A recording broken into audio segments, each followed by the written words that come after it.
As Nigeria prepares for the general elections next year, a lot of attention is being paid to ensuring the polls are free, fair, and credible. For some people, one way of doing this is to ensure a level playing ground when it comes to campaign spending.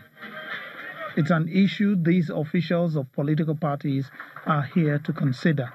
The organizers of the event point out their expectation for the participants.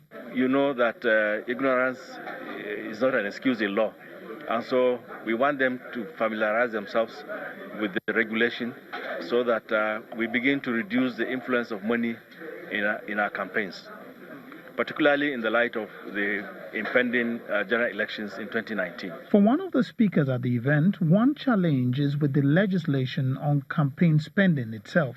There may be some issues with the substantive law themselves in terms of ambiguity in some of the provisions as to what exactly amounts to campaign expenditure. Is it the pre-general election expenditure, or it includes the primary elections?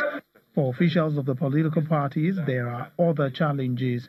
They also suggest ways of addressing the issue. There's a problem of capping and there's a problem of regulation, because if you do unrealistic capping like that did before and say you spend $2 billion for presidential election, that is not even enough to pay agents to 220,000 polling units when you pay to 2,000 naira per agent. So we must do realistic capping first, that is within the confines that can be able to know that this is enough for persons to use to contest election, and then go into the regulation. And that's why I talked about the unbundling of the commission, because for me I believe the commission is overburdened. As it is now, there is no proper monitoring, there is no follow-up, we're not prosecuting anybody, so it's a field day.